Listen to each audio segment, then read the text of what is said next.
Now this is my knee. Beforehand I had pain. It also clicked. You'll see some drummers will have those sticks and they go click, click, to get the beat.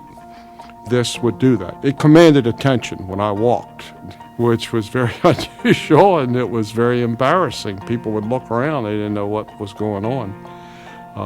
After this, I was able to resume my normal life just where it was before.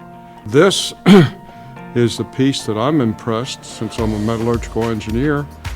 This is the result of state-of-the-art new, the 3D imaging, and the old.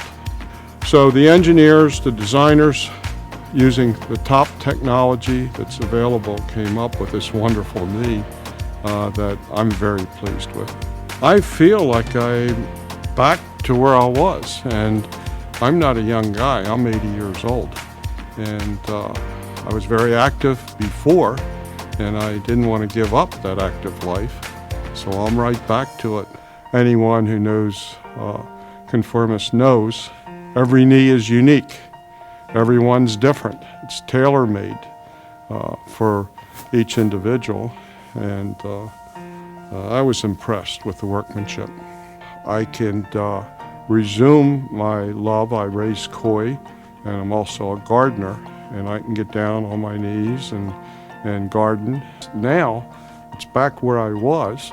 Roses are red, violets are blue. This is the best thing anybody can do.